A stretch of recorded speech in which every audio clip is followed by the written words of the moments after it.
The following program contains material that is not suitable for some audiences. Viewer discretion is advised.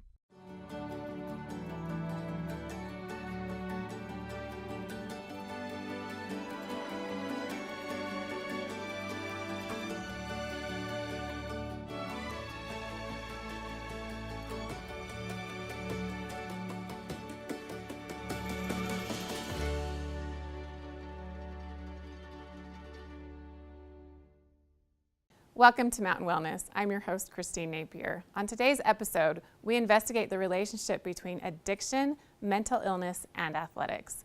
We speak with the University of Utah's athletic department and learn how they are embedding mental health professionals into the daily lives of their student athletes. We also learn more about drug court.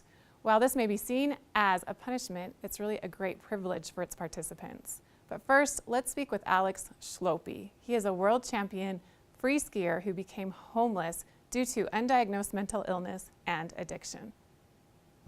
My name's Alex Schlopy, and I have been a professional free skier since I was about 15 years old. The journey started, I guess when I started transitioning out of gymnastics when I was about 12 years old and into the free ski scene. I started focusing solely on becoming a professional free skier, and ended up going to winter sports school for high school, where we got the winters off to compete and train. Basically from there, I just had my sights set on getting into the bigger competitions and trying to become a professional skier. And when I was 17, I won my first pro contest out in Sunday River, Maine. Ever since it first came on with the anxiety and other symptoms, I remember when I'd be up training for events and stuff, it felt like I was falling off the mountain, and I had this vertigo, I had anxiety, panic attacks. It was really difficult to try and focus on learning new tricks and competing and all these things when I had these underlying problems going on the whole time. Eventually, that led to my first prescription to heavier drug, Xanax, and that seemed to take care of everything. And so, I think that with the habits I was already forming, partying in the ski scene, as we all do,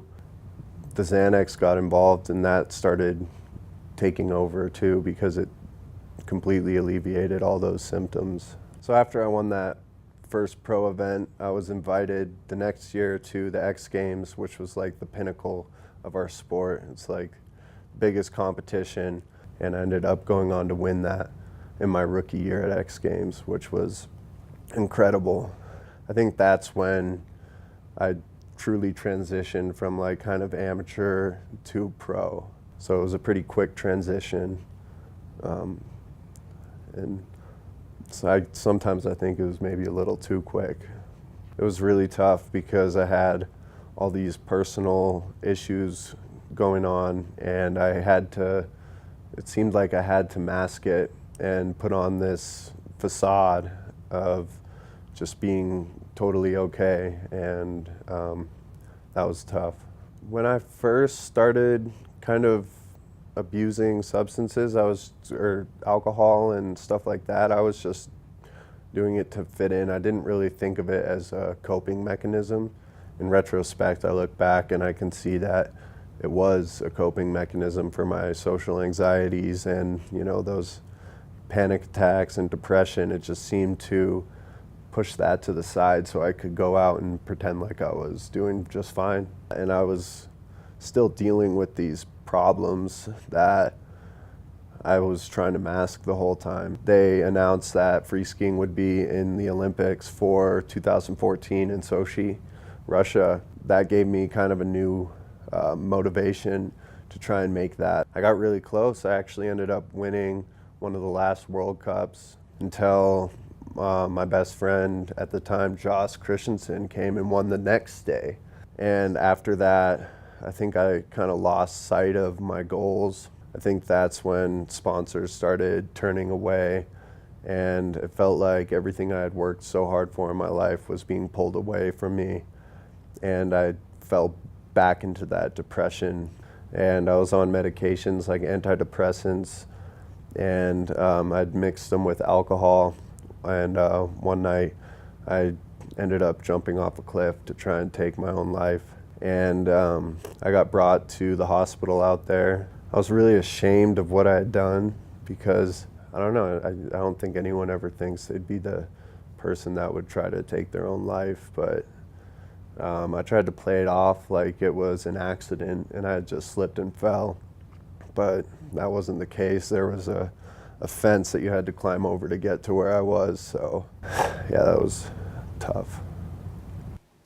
Thank you, Alex, for being brave enough to share your story. After this break, we learn more about Alex's darkest days and his road to recovery. Park City Television is looking for organizations to partner with us on this community project. To have your story featured or for sponsorship opportunities, please contact the station.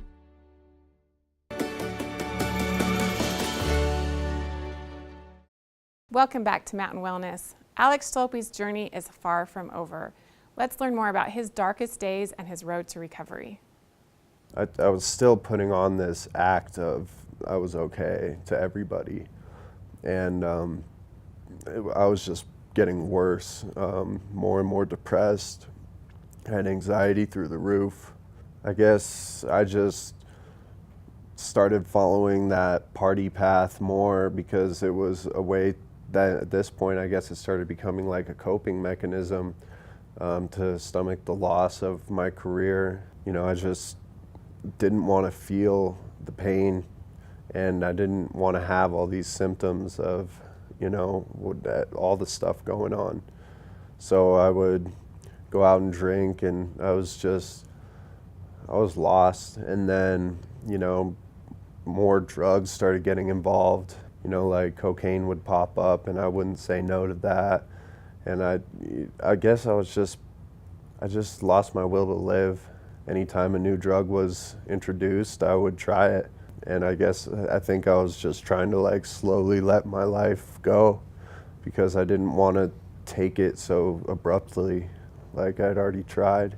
I started spending all my money on getting drugs. I was just trying to cover up how much love I had for skiing and that void that had been created. I was just trying to fill that. It wasn't really chasing the high, it was more running away from the pain. And it's a vicious cycle. One day I was with my girlfriend. We had gone out and tried to take stuff out of people's cars to get money, and we ended up getting arrested, and that was rock bottom for me.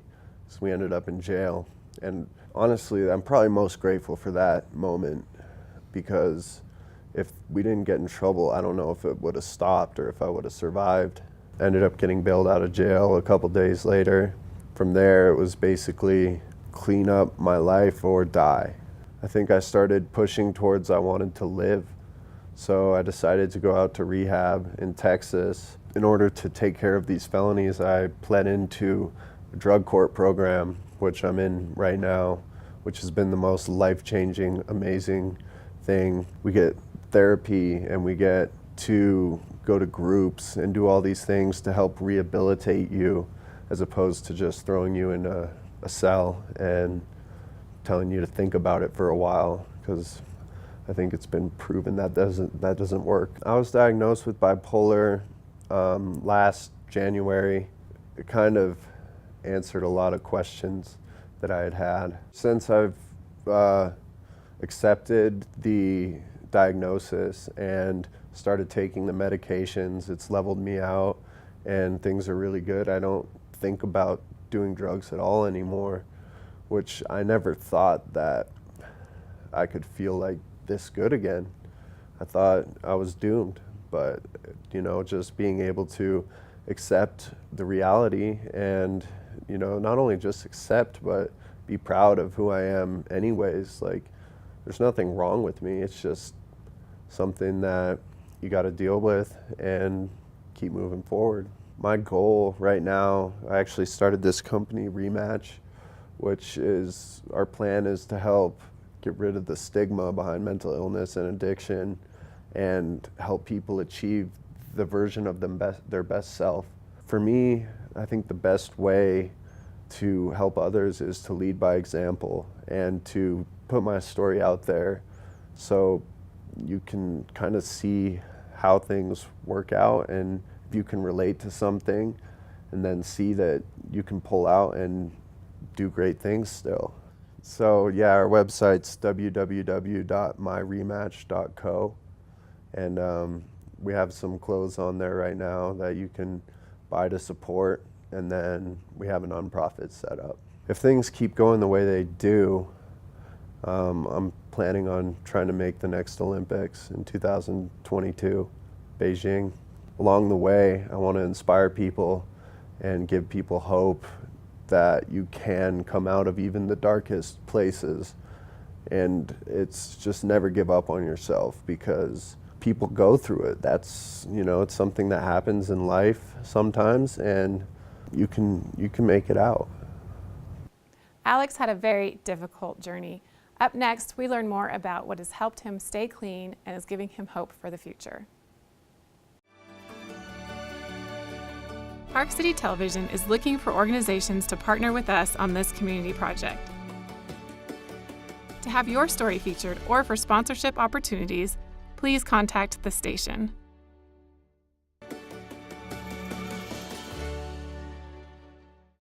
Welcome back to Mountain Wellness. Drug court has had a great impact on Alex's hope for the future and in staying clean. Up next, we travel to the Summit County Drug Court and learn how they use a public health approach to help their participants in long-term recovery. I'm Felicia Sotelo. I'm a detective with the Summit County Sheriff's Office. I currently am assigned to drug court and county probation. Drug court was started in the state of Utah over 20 years ago. It was really made to combat the rising incident of drug-related crimes. It's a problem-solving court. It's an alternative to a long-term jail sentence. And what the state realized was that sending somebody to jail wasn't actually solving the substance abuse problem, and that until that was solved, the criminal rates were going to continue to rise. So drug court is not completely punitive. There's a lot of support in drug court. So if somebody comes into the program and they're really struggling with addiction, we understand that the addiction is the problem, and so it's built around the potential for a little bit of failure, for a relapse. If someone messes up, they're not going to be immediately kicked out of the program. They'll be given a sanction, which can be anything from community service to bringing breakfast for the other group members to jail time if it's severe enough. We support them by helping them find jobs, helping them find housing, making sure that all of their main needs are met. If they have a hard time finding food, we'll direct them in the right way. We really get to know their lives. We know their families, their kids, all the things that they're struggling with, so that we can help them really be successful. So drug court is a voluntary program. People have to be screened in for it. They have to meet certain qualifications to be part of drug court, but it is voluntary. So once they meet those qualifications and they agree to join drug court, they plea in, and from there, the minimum 18-month program starts. There's 5 phases of drug court. So the first phase, phase 1, is about 4 months long. In phase 1, the participants are coming to court every single Monday. They're attending treatment 4 days a week, and then on the weekends they have to do some type of support group, whether that's AA or church or NA, something along those lines. So they're very busy every day. Phase 2 is also about 4 months. They're still doing the same thing in phase 1, but they're getting more involved in their treatment. They're drug testing a minimum of 3 times a week, and they're talking to us every day. Phase 4 and phase 5, they don't have to come to court as often. They only come once a month, but they're still doing their treatment minimum of 3 times a week. They're still drug testing minimum of 3 times a week, and they're still talking to us very regularly. I think the structure is really important. People who have long-term substance abuse issues are really lacking structure in their life, and they don't know how to go to work regularly and then go have fun sober. They don't know how to budget their bills. They don't know how to pay their rent on time. And so just that help out of the justice system really helps them be successful. So we work really closely with the mental health treatment team. So in drug court, there's the judge, There's us as detectives, there's prosecutors, there's defense attorneys, and then there's the mental health treatment, the substance abuse treatment. So we all work together as a team. No decisions are made regarding someone's progress in the program without coming together as a team. We talk almost every day, the team members do. So we have a very close relationship. We had a single mom, she graduated about 2 years ago, single mom, 3 kids.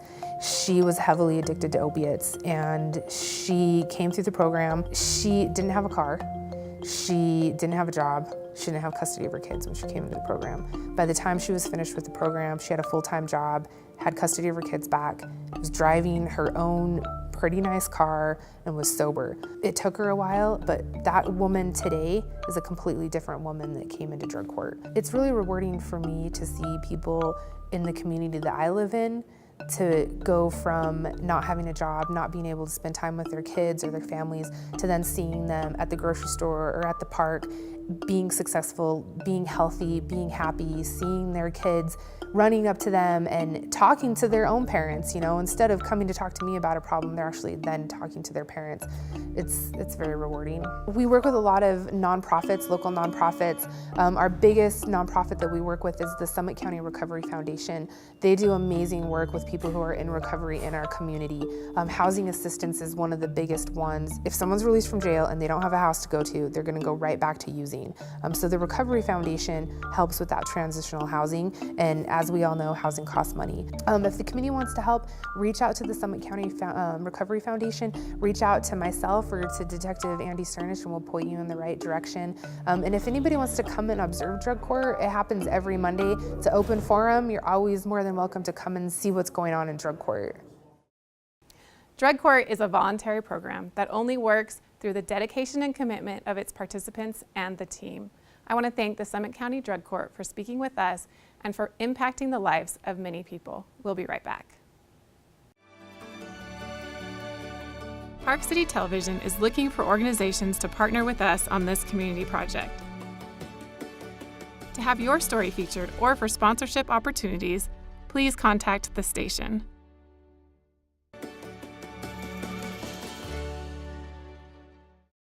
Welcome back to Mountain Wellness. When Alex was a competitive athlete, he was unable to receive the help that he needed. We are learning that athletes struggle just like everyone else with mental illness, despite the fact that they are expected to be mentally tough both on and off the field. Now we speak with the Director of Psychology and Wellness at the University of Utah's Athletic Department to learn more about how they are making a difference in the lives of their student athletes. My name is Jonathan Raverino. I am a psychologist. I direct the Psychology and Wellness in University of Utah Department of Athletics. And it's basically a mental health clinic where we provide mental health services, therapy, medication management, crisis support groups to student athletes, varsity student athletes.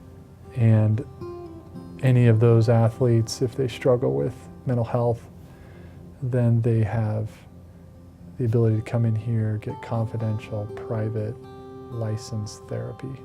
Every team has a team physician for physical health injuries, health concerns. They have an athletic trainer license that is with them on all the road trips, that's constantly helping them.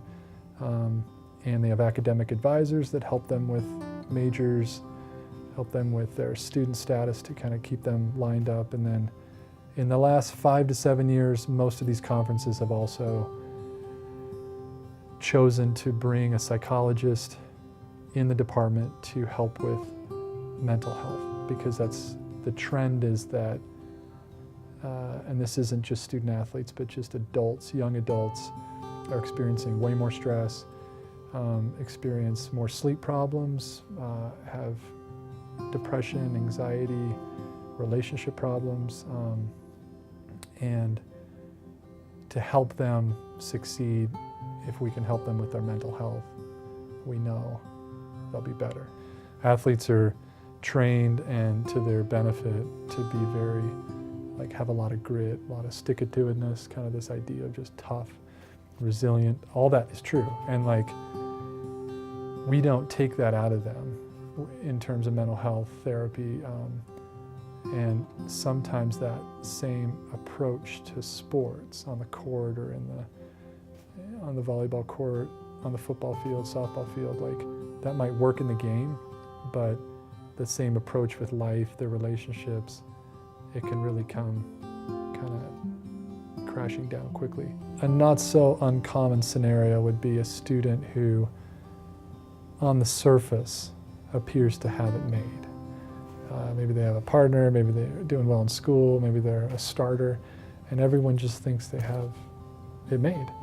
And that's not necessarily the full picture, and no one really sees that, and it's hard for them to say that to anyone because people might think, well, you know, you have a college scholarship, you're good looking, you have all this, but deep down they might be experiencing some fear and anxiety, and they feel like they have to keep it up, and I have to continue to be this kind of perfectionistic, high performance person in all these spheres, and it can lead them to just really bad sleep, real anxiety and fear, and they don't know what to do. And they carry the weight of their family, wanting them to do well, liking when they do well. We have some really high prolific athletes here, so that type of scenario is not uncommon.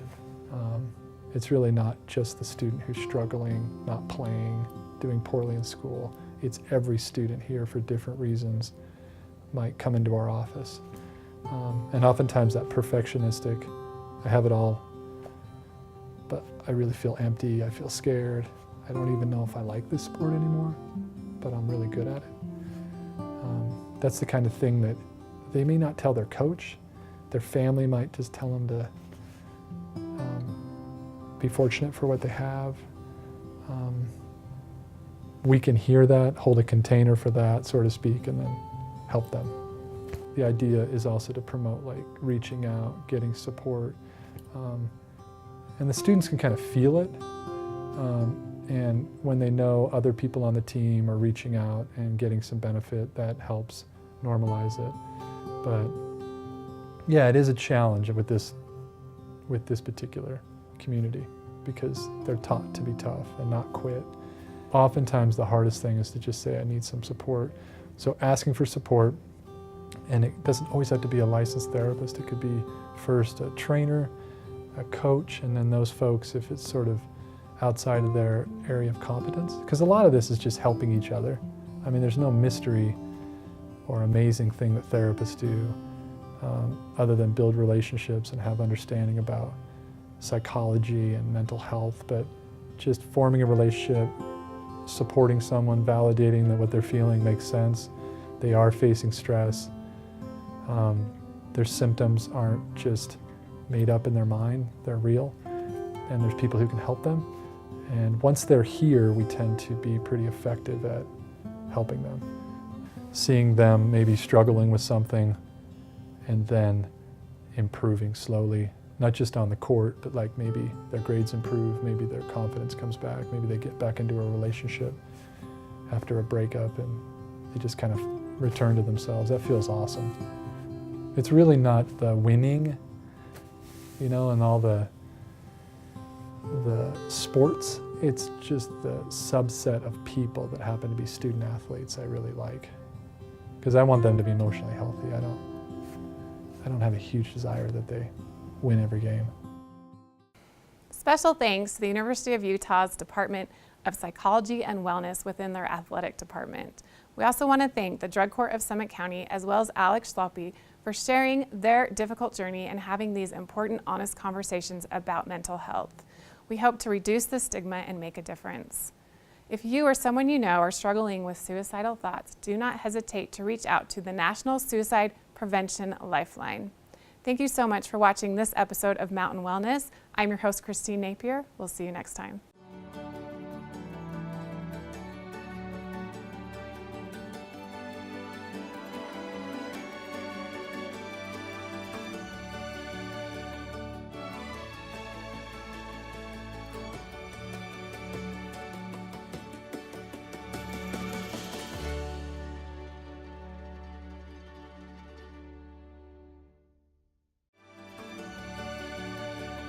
Park City Television is looking for organizations to partner with us on this community project. To have your story featured or for sponsorship opportunities, please contact the station.